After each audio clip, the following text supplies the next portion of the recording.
Yo les postos, bienvenue dans cette nouvelle vidéo. Donc je vois qu'au titre, il y en a qui ont dû bondir de leur chaise. Il y en a qui vont se dire pour qui il se prend ce gars-là, qui tu es toi pour dire des choses comme ça. Moi, franchement, j'en ai que faire. Je sais très bien qu'après cette vidéo, beaucoup vont m'insulter, beaucoup vont me prendre au sérieux, beaucoup vont venir me voir sur Instagram et les personnes que je ne vais pas citer vont se reconnaître. Ils vont me lancer des longs pavés, vont dire mais pour qui tu te prends, t'as pas de connaissances de coaching, t'as pas de connaissances pour gérer une équipe de football, calme-toi, pour qui tu te prends, redescends sur terre, tu n'es qu'un petit gars qui fait des vidéos YouTube, reste à ta place. Je sais que ça va être des commentaires comme ça, je n'en ai que faire de leur avis. Moi je fais une vidéo comme ça, on va dire un peu humoristique, même si je pense que je peux être sérieux dans cette vidéo et avoir de vrais arguments. Moi, franchement, je le vois maintenant depuis vraiment plusieurs années. Paris n'a jamais vraiment eu de bons coachs. Faut dire la vérité. Certes, on a eu Carlo Ancelotti, mais bon, les 1 an et demi qu'il a fait, même si on lui a mis une très très grosse pression, il n'a pas su tenir cette grosse pression. Et à l'arrivée, dans tous les entraîneurs QSI, c'est lui qui a le pire bilan. Parce qu'il est resté 1 an et demi au Paris Saint-Germain. Quand il est arrivé, il était premier du classement, il a fini deuxième. Il a été éliminé des quarts de finale de Coupe de France contre l'Olympique Lyonnais. Donc première saison et première demi-saison, aucun titre. Et il perd la place de numéro 1 en Ligue 1. Alors qu'ils avaient viré Camboiré, qui avait fini premier et champion d'automne. La deuxième année, on lui fait un mercato quand même exceptionnel avec Lavezzi, Zlatan, Thiago Silva, Marco Verratti, Grégory Van der Velde, Beckham et beaucoup d'autres. Et bah cette année 2012-2013, éliminé en quart de finale de Coupe de la Ligue face à l'AS Saint-Etienne au tir au but, élimination face à Evian Tonon Gaillard, oui vous avez bien entendu, club qui n'existe même plus, en demi-finale de Coupe de France, élimination en quart de finale de Ligue des Champions, certes qui quand même avait été assez exceptionnel, on n'avait pas perdu que ce soit à l'aller et au retour contre le FC Barcelone, même si le Barça n'était pas au top. Messi avait été blessé lors du match aller, il était sorti et c'est là que Paris avait été meilleur. Et au match retour, on avait été très bon quand il n'était pas sur le terrain. Dès qu'il est rentré, il avait fait la différence. Donc quart de finale de la Ligue des Champions, champion de France, mais bon, à la 36e journée, alors que les autres ont fini champion avec 10 journées de la fin. Après, on a eu Laurent Blanc, bon certes, un jeu assez structuré, une identité de jeu, mais voilà, au niveau du jeu, bon c'était pas mal, je pense que Laurent Blanc a été le meilleur sous l'RQSI. Au niveau du jeu, je parle. Bon, Emery, certes, la deuxième année, il a fait le quadruplé, mais voilà, il s'est vautré 2 fois en huitième de finale de Ligue des Champions. Il a perdu le titre en 2017. La remontada, on va pas en reparler, où il s'est fracassé. La deuxième année, il remporte tout, mais élimination en huitième de finale de Ligue des Champions, où il n'a pas existé, que ce soit à l'aller et au retour, contre le Real Madrid, même si au match aller, il y avait mieux à faire, mais ces changements, genre je sors Cavani, je fais rentrer Meunier, on va pas y revenir là-dessus. Puis Thomas Tuchel, Thomas Tuchel qui a encore prouvé hier que voilà, avec son bloc bas, en faisant rentrer Choupeau au lieu d'Icardi, voilà, en Ligue 1 lui aussi a tout gagné comme tous les autres ont tout gagné. Même vous et moi, on gagnerait tout en Ligue 1. Voilà, même quand on joue mal en Ligue 1 ou en Coupe, Paris gagne en France. Voilà, faut dire la vérité. Et bah voilà, en Ligue des Champions, certes, il a été en finale, même si c'est compliqué quand même. Il n'y a pas de petites équipes. L'Atalanta et le Red Bull Leipzig ont mérité d'être en quart et en demi-finale. Ils n'ont pas éliminé l'Atlético Madrid pour rien. Mais voilà, c'était des équipes vraiment inférieures au Paris Saint-Germain. Et c'est pas un exploit d'avoir battu le Red Bull et l'Atalanta Bergame. En plus, l'Atalanta Bergame, à 3 minutes près, t'étais éliminé. Et l'Atalanta et le Red Bull, avec tout le respect que j'ai pour eux, étaient en seconde division il y a plusieurs années.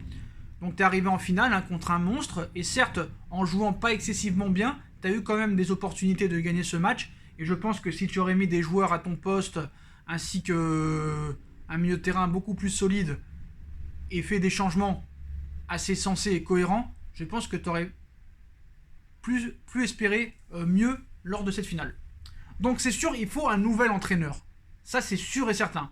Donc d'après Monsieur Di Mardio de Sky Sport Italia, Thomas Tuchel pourrait prendre les voiles dans les prochains jours ou les prochaines semaines et être remplacé par Massimiliano Allegri. Donc Massimiliano Allegri, bon, on connaît le CV, 2 finales de Ligue des Champions, 6 championnats italiens, 5 coupes d'Italie, mais on va retenir, nous, les 2 finales de Ligue des Champions. Donc c'est quoi le jeu d'Allegri? On en a déjà parlé, hein. C'est plus défensif que offensif, ça joue en contre, sur des phases très rapides, c'est très solide. Mais le problème maintenant au Paris Saint-Germain, ce n'est même plus de savoir qui serait le meilleur coach ou pas le meilleur coach. On a vu que tous maintenant les gros coachs ont eu des déboires. Voilà, Klopp, qu'on disait maintenant exceptionnel depuis 2 ans, a été éliminé en 8ème de Ligue des Champions, même s'il a gagné la première ligue. Diego Simeone, qui est sur le déclin maintenant d'année en année. Guardiola, qu'on dit meilleur entraîneur du monde, n'arrive pas à passer l'écart maintenant depuis plusieurs années, et cette saison est catastrophique. Élimination en quart de finale de Ligue des Champions. Deuxième de Première Ligue à 30 points de Liverpool. Aucune coupe remportée. Il s'est fait fracasser par Arteta en finale de coupe contre Arsenal. Donc à l'arrivée, tu ne sais plus réellement quel est le coach idéal. Y a-t-il un coach idéal? Moi, je pense que le coach idéal, et je pense qu'il n'existe pas. Je pense qu'il n'existe pas vraiment. Il faut un entraîneur qui sache à la fois faire jouer excessivement bien tes équipes, avoir de l'autorité, être aussi tacticien défensivement qu'offensivement, tenir son équipe, faire des choix forts, mettre au même rang des joueurs comme Neymar, Mbappé ou comme Dagba et Kerrer. Y a-t-il des entraîneurs qui puissent faire ça? Je ne sais pas. Je ne sais pas. Il va falloir aussi un entraîneur qui explique à Mbappé et à Neymar que le football est un sport collectif. Il va falloir un entraîneur qui ait un projet de jeu. C'est ça qu'il faut. Une identité de jeu. Et ça, on la voit pas. Et moi, franchement, moi, j'ai rien à perdre. Donc, qu'on m'insulte dans ces vidéos. Voilà, je sais qu'il y a d'autres, peut-être vidéastes qui vont venir me voir sur Instagram pour qui tu te prends. Tu prends tes abonnés pour des bêtes. Non, c'est pas le cas. C'est toi qui penses ça. Moi, je pense pas ça. Moi, je pense que dans la vie, tout le monde a sa chance. Comme on disait aux États-Unis à l'époque, même si en ce moment, avec le Covid et le nombre, malheureusement, de cas aux États-Unis qui meurent du Covid, malheureusement, c'est très triste. Avant, c'était American Dream. Maintenant, c'est The Nightmare Dream. Voilà. The Nightmare, le cauchemar. Mais voilà, moi, j'ai toujours appris le rêve américain, American Dream. Les États-Unis offrent la chance à tout le monde, en fait. C'est un truc comme ça. Pas en France, voilà. Mais moi, franchement, je suis candidat pour remplacer Tuchel au poste d'entraîneur. Et là, on va me dire, mais Sacha, pour qui tu te prends? Tu étais le premier à dire que Thomas Tuchel n'avait pas de CV. Tu vas pas devenir entraîneur du Paris Saint-Germain. Et là, je les vois, les autres vidéastes qui regardent ma vidéo, ils ont envie de m'emplâtrer la tête. Je le sais, avec ma vieille barbe, mes grosses lunettes, ta coupe dominée et tes vieux posters derrière. Je le sais. Et je vais citer personne. Et d'ailleurs, c'est vrai qu'ils peuvent le penser. C'est vrai que je suis une tête à claque. Il n'y a pas de souci là-dessus. Moi, je suis arrivé à un point où j'ai plus rien à perdre. D'ailleurs, dans quelques jours, je vais me faire opérer normalement. Voilà. Je dois passer le test du Covid demain pour finaliser un petit peu cette opération. Je dois rentrer à l'hôpital jeudi et me faire opérer normalement vendredi. Ne vous inquiétez pas, même à l'hôpital, je continuerai à faire des vidéos. Je suis un fou dans ma tête. Je suis complètement fou. Donc même dans le coltard, même crevé, je continuerai à faire des vidéos, même à l'hôpital. Rien à perdre. Je n'ai pas peur de la douleur. Voilà. Moi, je suis candidat au poste d'entraîneur du Paris Saint-Germain. Alors, voilà, calmez-vous, le Paris Saint-Germain me prendra jamais comme entraîneur. C'est plus une vidéo humoristique que... C'est du fiction, c'est de la fiction. Mais moi, franchement, je serai entraîneur du Paris Saint-Germain, j'irai en n'ayant rien à perdre. C'est ça qu'il faut faire. Tu le sais que tu vas être jugé sur les résultats. C'est pour ça que je suis très, très étonné que Manchester City, ça fait 4 ans qu'il laisse Guardiola sur le banc, après tous ces échecs. Parce que City, non seulement ils se sont fait éliminer en 8ème la première année et 3 fois en quart après, mais pas contre des équipes qui sont candidats à la victoire finale. Tu te fais éliminer en 8ème en 2017 contre l'AS Monaco, en quart contre Liverpool, eux étaient un candidat, mais peut-être pas à l'époque en 2018. En 2019, tu te fais éliminer par Tottenham, finaliste malheureux contre Liverpool, mais qui n'était pas disposé à être candidat au titre. Et là, contre l'Olympique Lyonnais, avec tout le respect que j'ai pour Lyon et avec le match qu'ils ont fait, n'était pas aussi un candidat à la victoire finale. Et City, apparemment, les résultats, eux, ça les dérange pas. Ils vont garder un entraîneur qui n'arrive pas à passer l'écart depuis plus de 4 ans, qui n'arrive même plus à être champion d'Angleterre et qui n'a même pas réussi à gagner une coupe cette année et qui s'est fait ridiculiser contre son ancien adjoint Arteta. Donc Paris, hein, normalement, est beaucoup plus regardant sur les résultats sportifs. On a vu, hein, c'est un peu en moyenne un entraîneur tous les 2 ans, en moyenne. Donc il y en a qui disent ouais mais là t'es trop dur, Tourelle a tout gagné en France, il fait une finale de Ligue des Champions, on peut pas repartir de zéro. Mais si, parce que je suis désolé, il faut que tu regardes quand même les adversaires en quart et en demi. Tu as eu beaucoup de chance. Certes, tu as dominé ton sujet contre le Red Bull, mais contre l'Atalanta ça a été catastrophique. Les changements d'hier ont été catastrophiques, le bloc a été catastrophique, la façon de jouer a été catastrophique. Il n'y a aucune autorité de la part de Thomas Tuchel. Donc s'il part, moi je pense qu'il faut prendre un entraîneur qui n'a rien à perdre. Qui sache faire des choix forts. Par exemple, hier, sortir Neymar ou Mbappé, un des deux, mettre les joueurs à leur poste. Marquinhos au milieu de terrain, c'est plus possible. Kehrer à droite, c'est plus possible. Il va falloir un entraîneur qui aussi soit en parfaite harmonie avec Leonardo, qui est le directeur sportif. Il faut un entraîneur qui aille, qu'on va dire, qui sache qu'il va être viré même à peine qu'il est arrivé. On va dire, allez, j'ai 1 an pour réussir, je vais mettre mes idées en place, j'ai rien à perdre. Il faut faire des choix forts. Il faut mettre Neymar et Mbappé à la même enseigne que Kehrer et Paredes. Et là, ils vont me dire, ouais, mais c'est pas possible, tu peux pas mettre à la même hauteur Neymar et Mbappé que Paredes ou Kehrer. Mais pourquoi ? Pourquoi, j'ai envie de te dire ? C'est pour ça que Paris n'y arrive pas.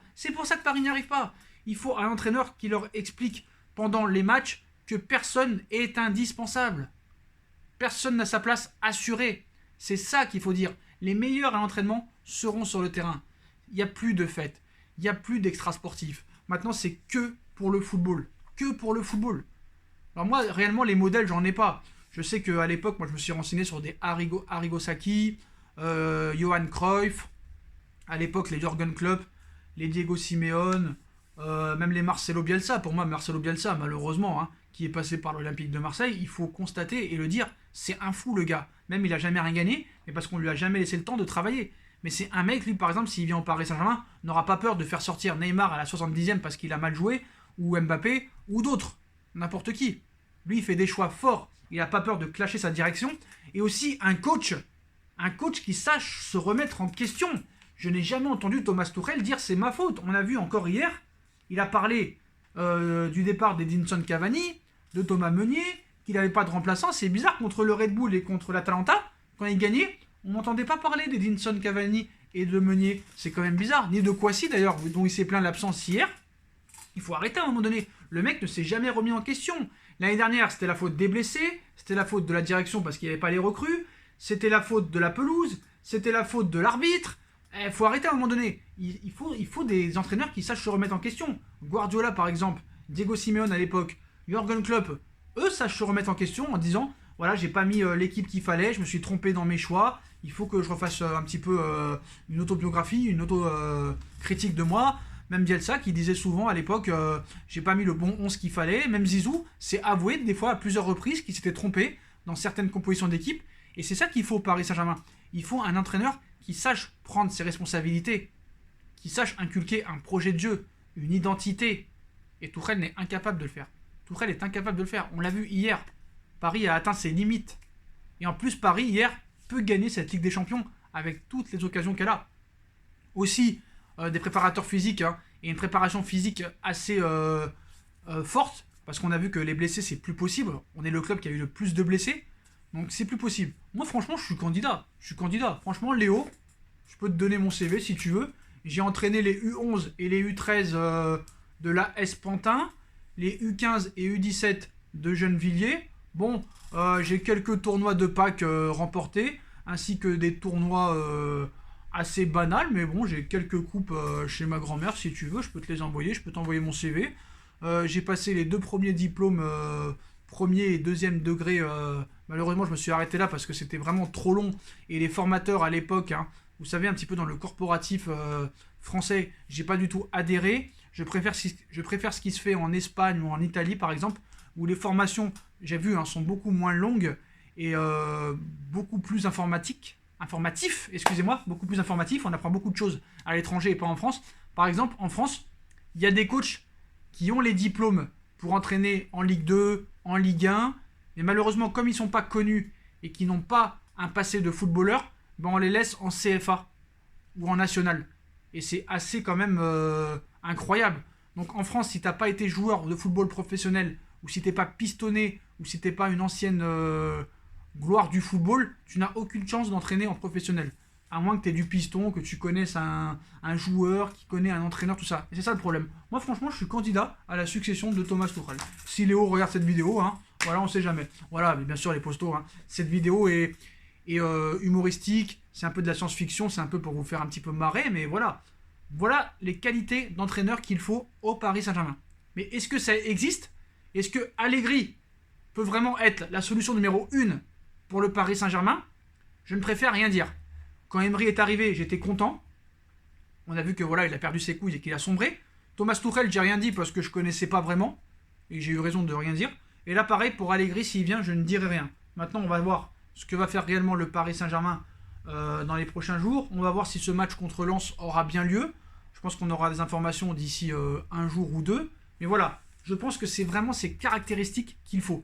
Parce que quand tu vois que tu as Amaro Icardi numéro 9, Mbappé et Neymar, les mecs ils veulent jouer ensemble. Même eux, leur réaction d'après-match, on a vu, ils se sont pas remis en question. On a tout tenté, on a essayé. Non, c'est pas ça qu'il faut faire.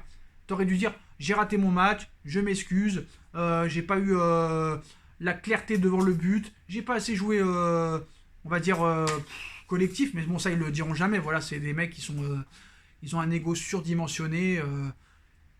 Même je trouve que Mbappé a pris une pastèque énorme. Hein, voilà, mais bon, on verra ça dans les prochains jours.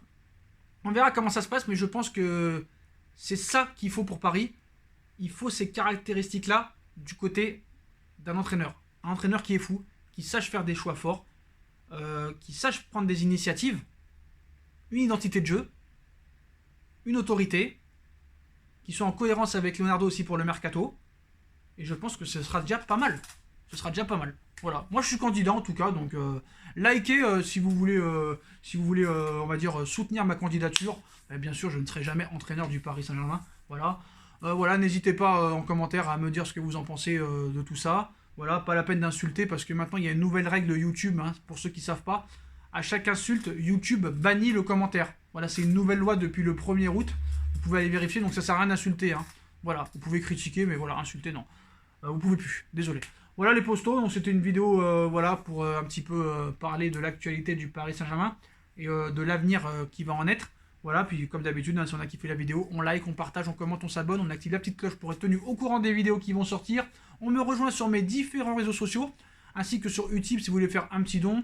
N'hésitez pas aussi à voir ma deuxième chaîne YouTube, No Feeling, qui sera en bas en lien en description. J'ai repris les vidéos depuis maintenant quelques jours.